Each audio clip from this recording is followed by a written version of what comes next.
Alright, I've got a couple of these Havahart from Lititz, Pennsylvania. Number 1020, that's 1020, that's the model number. Small rodent traps, so good for mice, field mice, moles, voles, probably chipmunks. And I think they're probably a decent enough trap. All galvanized metal made and all that good stuff. Design's been around for quite a while. I know people who've used the larger versions of this traps quite successfully for chipmunks, squirrels, and so on. The thing that I object to with these is, I'll turn it around so the action side, this is the side with the trigger mechanism on it, these three pieces, and then the door locks, these three pieces. So normally the doors are up on one or both ends. You can set it up either way, and then the bait pad, whatever it's called, is in the middle. And while I'm at it with this, I see a lot of videos about how to set this up, how to set the trigger so the trap is ready to go. And it's appalling to me how many videos purport to show this and then booger it up because the person's hand is in the way or it's too far away to see what they're doing. I'm going to try myself here to show what is done. So the first thing you do is you arrange these little door lock wires to the outer ends so they're that way as opposed to this way. And this here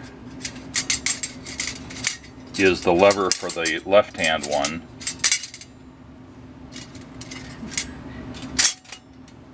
And if the wire goes horizontal, then the door on that side is fully down.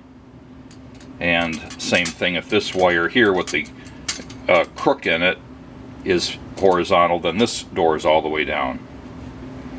So this little piece down here, which turns through about a 90-degree rotation, it has a little flat spot on it. You can kind of see it there that it's flattened. And it is tied to this paddle.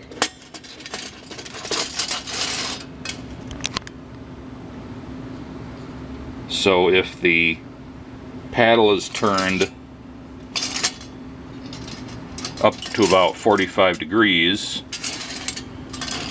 or if the wire is turned up to about 45 degrees like that, more or less, then the platform down there is more or less horizontal,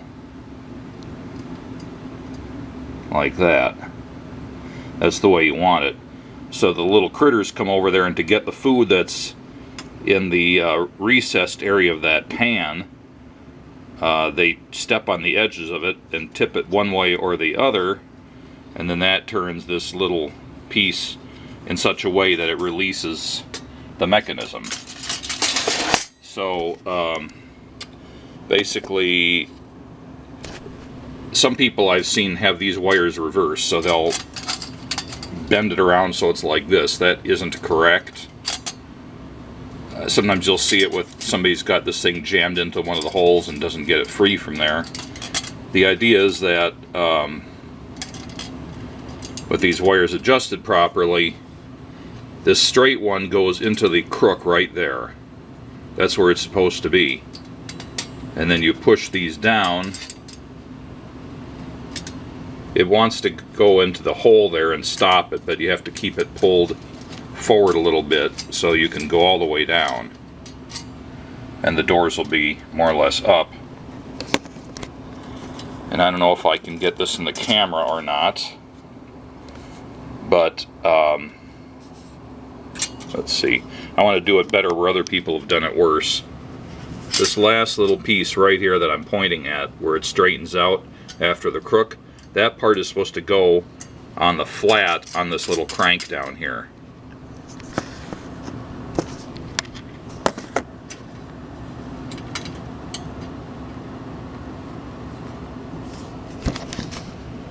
like that. You can see that the crook part goes underneath the flat part here. So anything that upsets that little crank will have it slip out of the way, and then the weight of the doors drops them down and brings the wires up. That's all there should be to setting it. Except, of course, for the step that I omitted. Let me set it again.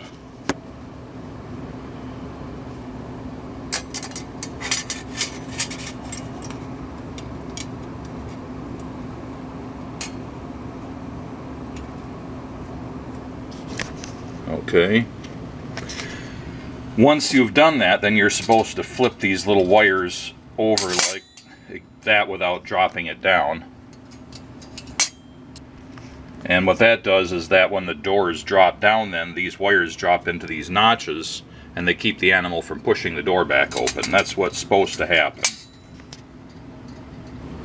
So the way I've been doing it is to keep my finger on this so it doesn't drop off the crank or the crooked part while I'm moving these wires into the armed position.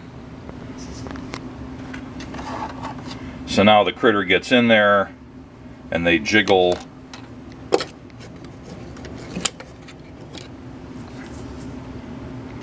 the paddle a little bit, or the platform.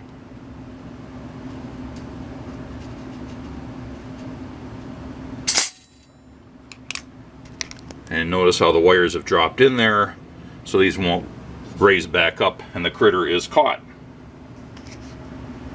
So the purpose of this video is not to talk about how the trap works and how well it works, etc.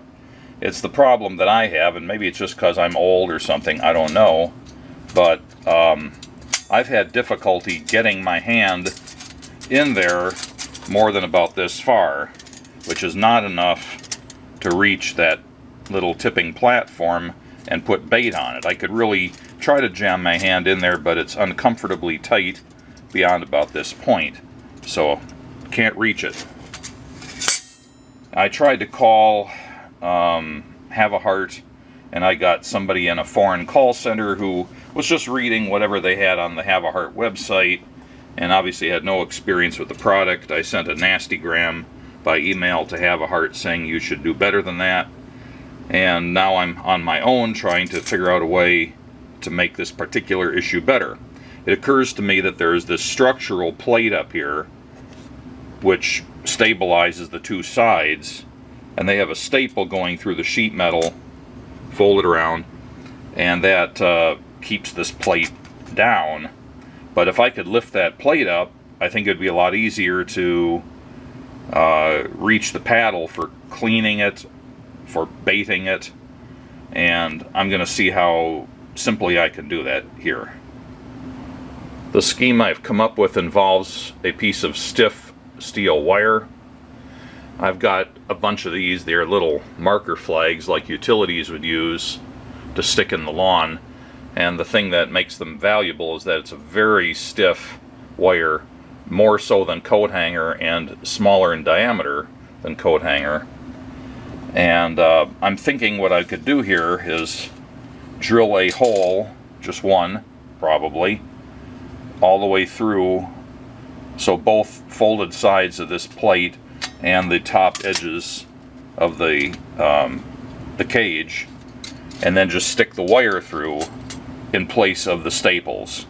The trick is I have to do that in such a way that it won't go too far and block the mechanism. Well, the mechanism is all on this one side, so what I would want to do is make a piece of wire that goes through and just extends a little bit beyond that side, and then has something on this side to grab, to pull the wire in and out, and also prevent it from going further in that direction. And I think that ought to be pretty simple to do. And by the way, these wires are about 1/16 of an inch diameter. Not that it's that critical, but that's just about how big they are. And I've decided to make them 3 13/16 inch long, and then I sanded one end to a shallow point like the head of a bullet, and I'm going to cut up a little bit of dowel rod. You could do anything with this, anything that could make a small hand grip, but I've got dowel rod around, so that's what I'm going to use. Okay, I've used a number 51 drill that's 0.067 inches, and I've drilled almost all the way through these pieces of dowel, which, if I can find my ruler, I can tell you what the dimensions are. This is 1/2 inch dowel rod. It's just some stuff I had laying around, and I've cut it to just a little bit more than 3/8 of an inch long. Not that critical. Okay, I've just friction fit the cut wire into there, push it in as far as it'll go, and if I put the dowel all the way up to the side, it still doesn't stick out far enough to hit the wires, so that shouldn't be any issue. That's the closest it would come to hitting it, and the wires will never get up that high anyway where I'm going to drill the hole. Okay, I've liberally super glued the wire in there, and then also just squirted a bunch of super glue out and smeared it around the whole piece of dowel rod as a quickie poor man's varnish. Okay, I've pried the two little staples out, and just shows how this comes off. Want to make sure not everything comes discombobulated when you do that, because the sides want to spring out a little bit. Anyway, it looks to me like where the holes are is still a good distance relative to the top of the cage and the fold over on this plate. So I'm gonna make my new holes for the stiff wire at the same height, but just centered. Actually, I could probably just use one of the holes that was made for the staples. That might actually make more sense. Well, the holes in the cage are already a good size for this piece of wire, but the holes in the top plate are too small, so I have to drill those out a little bit. Okay, I ran a number 50 drill through the smaller holes, and now the wire goes through, and if I can do this with one hand. Alright.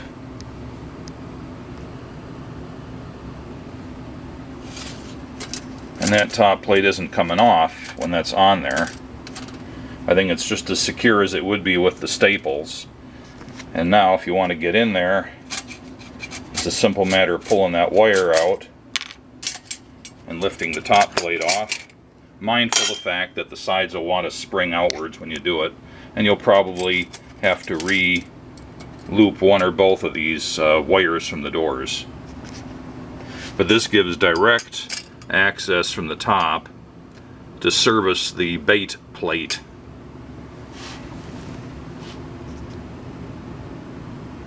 I think that's the end of this video.